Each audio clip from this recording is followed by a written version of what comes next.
Ladies and gentlemen, this is TVP World. You're watching another edition of Break the Fake, where we debunk fake news and combat false narratives. I'm your host, Benjamin Lee, and let's get rolling. Now, here's a quote. We're deeply saddened by the news of the tragic death of the president of Iran, Ibrahim Raisi, as well as the Iranian foreign minister and the persons who accompanied them on the helicopter. Our sincerest condolences to their families, friends, and the entire friendly people of Iran. Our hearts and thoughts are with you in this hour of mourning. This is more or less the content of a statement issued by Russia's chief hubris officer presiding over what passes for his diplomatic service, Sergei Lavrov. Similar teary remarks were offered by Alexander Lukashenko. They seem to want us to believe that Raisi will be remembered by history as a wise leader who dedicated his life to the people of Iran. Lavrov's heart is with Raisi's family, but our hearts go out to the families of the victims of the ruthless bully. As president, Raisi oversaw mass arrests in the wake of the protests that rocked Iran following the death of Mahsa Amini. Our hearts will go out to families of thousands murdered in Iranian prisons. The families of nearly 1,000 Iranians condemned to death last year in Iran, and over 100 who were sentenced to die by Raisi's regime in just the first 3 months of this year.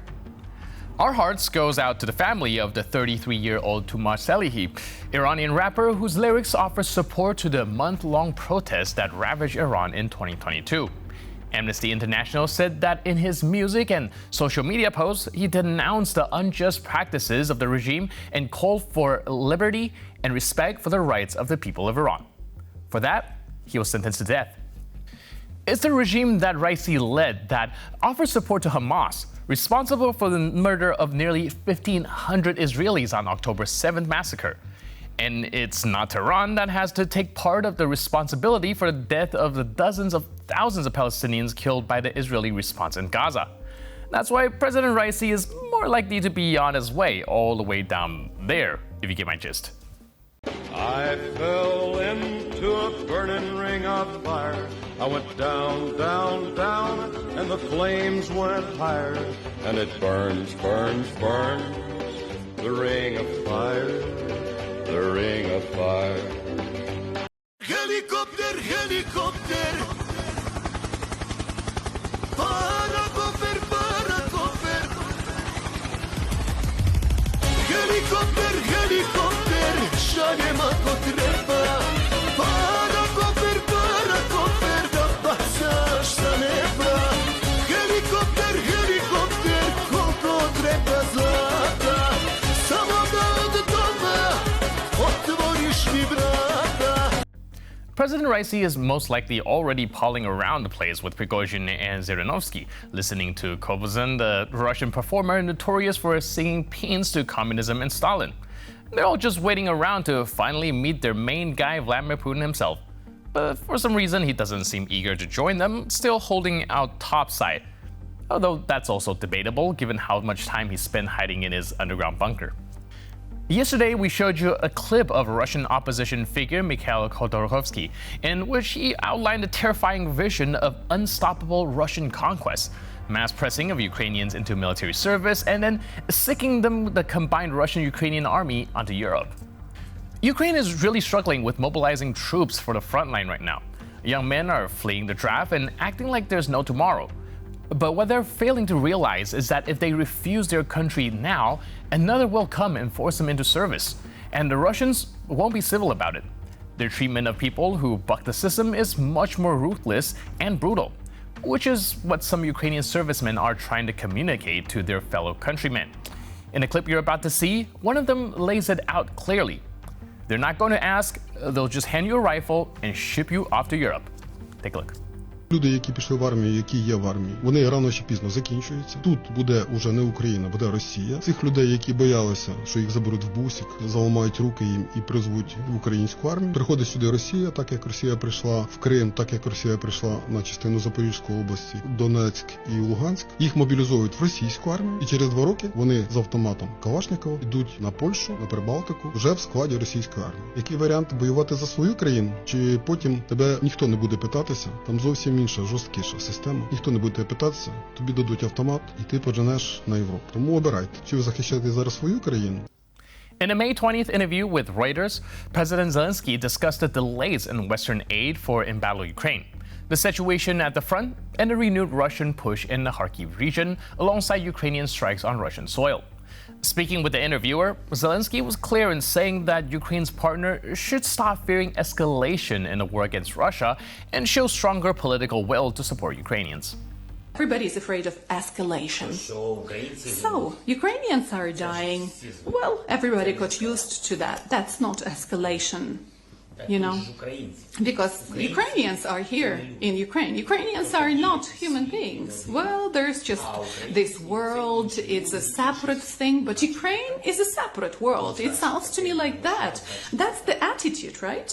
Zelensky also said, according to Reuters, that he would like Ukraine's partner to take more direct part in the war, but they remain wary of confrontation with Russia.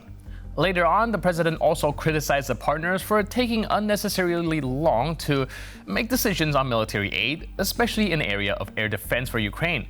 And to be honest, we kind of agree with him here. It seems that the world has grown used to seeing Ukrainians dying, and the partners are acting as if they have all the time in the world to make the decision.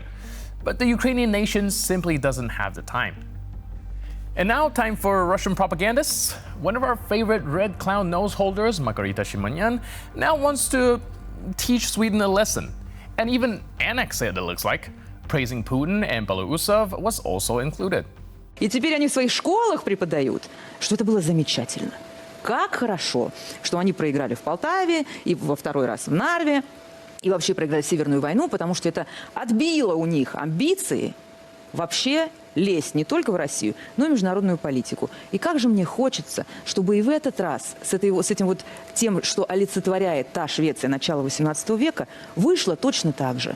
Благодаря, дай бог ему здоровья, Белоусову, который наведет, бог даст, порядок в финансах в армии, новому правительству, которое, дай бог, наведет порядок со справедливизацией доходов, нашему, в первую очередь, президенту, который никогда не отступится от тех целей, никогда, и не отдаст, и не сдаст русских, которые в тех регионах. И, конечно, благодаря, в первую очередь, всему нашему народу, который сплотился сейчас как очень давно не было такого сплочения, наверное, с Великой Отечественной. Такого сплочения не было. Этим моментом мы обязаны воспользоваться, проучить Швецию, чтобы через 200 лет они все еще говорили, коллективно, они все еще говорили: спасибо вам большое, мы больше никуда не лезем, пьем свое пиво Туборг, жарим свои эти тефтельки, которые тоже их научил жарить турецкий султан Карл, это же бывшая туфта, знаменитые киевцы, а?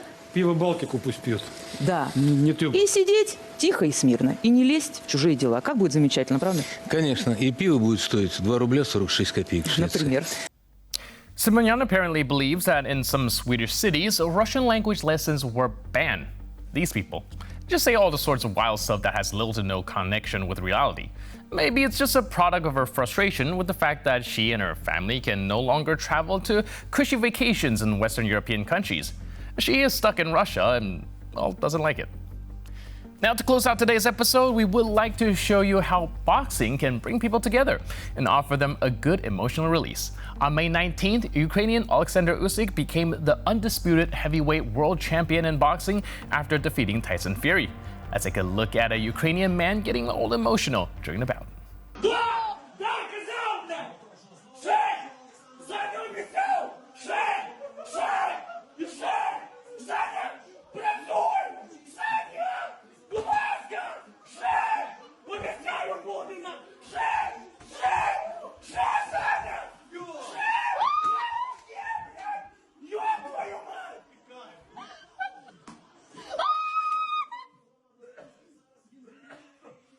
Well, I guess that was a really taxing night for the guy. It should be noted that sports bookmakers predicted a victory for Fury. So, congratulations to Usyk and the people of Ukraine. And remember that your biggest victory is yet to come. And with that, we conclude this edition of Break the Fake. But for more news, update, and commentary, please stay tuned to TVP World.